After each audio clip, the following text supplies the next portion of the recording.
De nos jours, nous pouvons très bien distinguer comment les serviteurs de Dieu se meuvent dans les lieux de culte, ayant dans leurs mains, symboliquement parlant, une fourchette à 3 dents. Et de quoi parlent donc ces 3 dents? Tout d'abord, un désir de puissance, de pouvoir, d'autorité. Secondement, l'amour de l'argent. Troisièmement, l'amour de la réputation, de la popularité, du renom. C'est pourquoi beaucoup de serviteurs de Dieu, en bien des pays, volent littéralement à Dieu ce qui lui appartient.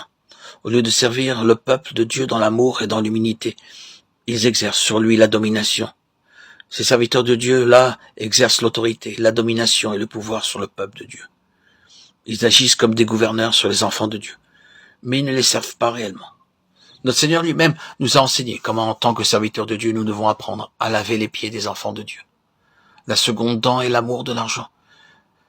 Ils ne sont jamais satisfaits. Ils utilisent toutes sortes de moyens, propagande, publicité, pour acquérir de l'argent. Ils servent Dieu surtout pour de l'argent, afin d'avoir de plus grands moyens financiers entre leurs mains. Ils sont des serviteurs de l'argent.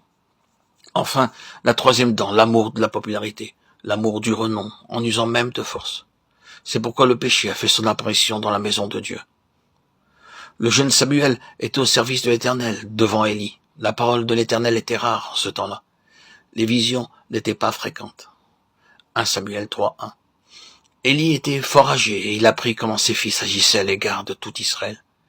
Il apprit aussi qu'il couchait avec les femmes qui s'assemblaient à l'entrée de la tente d'assignation. 1 Samuel 2:22.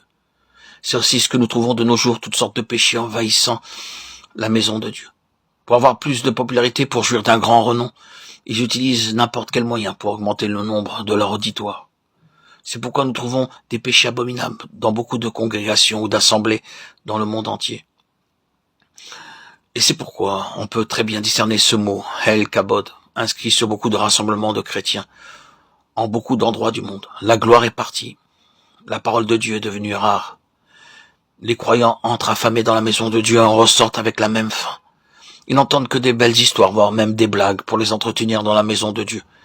Et même bien peu de prédicateurs utilisent vraiment la Bible au cours de leurs sermons. Ils dépendent de toutes sortes de livres pour constituer, pour préparer leurs sermons. Ils agissent ainsi pour rassembler de l'argent et acquérir de la puissance. C'est pourquoi nous rencontrons la stérilité et le péché. Mais Dieu est si miséricordieux qu'il est tout à fait désireux de ramener cette gloire qui s'en est allée, de la ramener parmi son peuple. C'est la raison pour laquelle il utilise les 4 personnes de la Bible pour amener la gloire dans son peuple, à savoir Anne, Samuel, David et Salomon. Dieu désire que toi et moi, nous soyons ses collaborateurs et ses compagnons effectifs pour travailler avec lui, en vue de ramener sa gloire.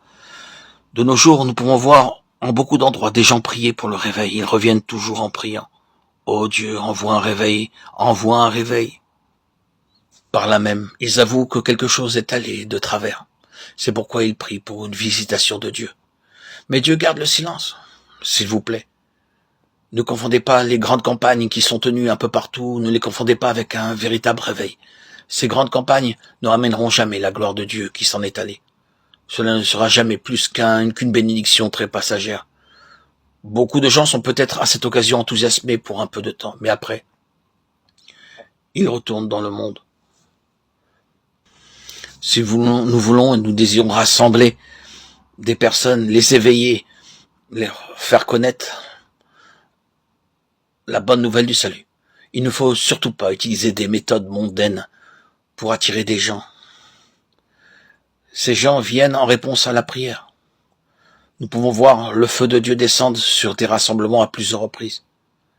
Des milliers de personnes furent nées de nouveau lors de ces campagnes où la prière est instaurée.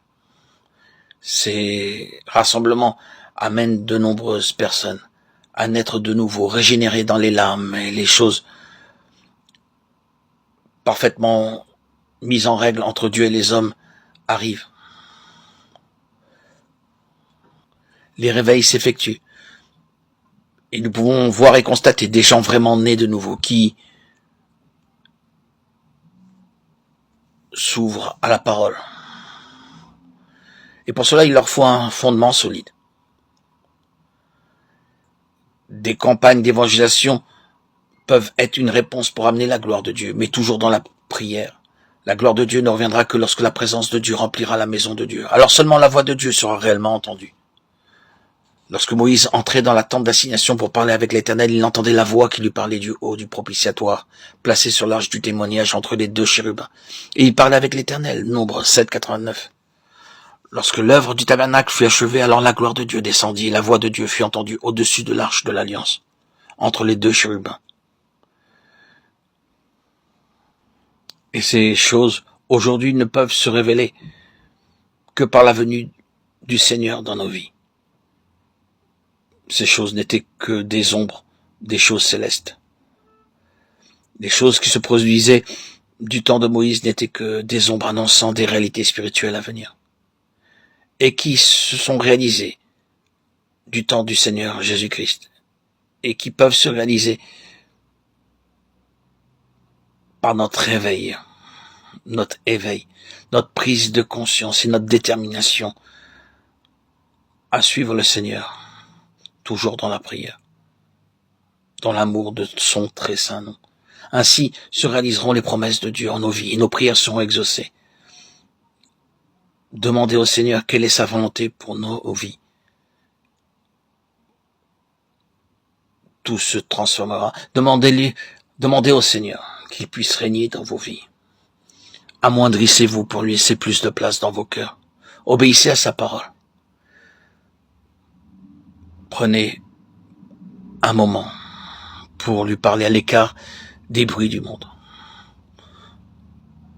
Ainsi, tout ce dont vous avez besoin égoïstement se réalisera, mais deviendra à vos yeux secondaire, car votre priorité sera Dieu avant vous. Vous ne serez plus centré sur vous-même, mais sur Dieu, Dieu seul, et sa volonté propre, plus la vôtre. Le miracle se produira. Dieu résidera dans vos cœurs. Vous comprendrez la signification de toutes ces paroles. Ils résonneront dans vos cœurs et auront un impact réel dans vos vies.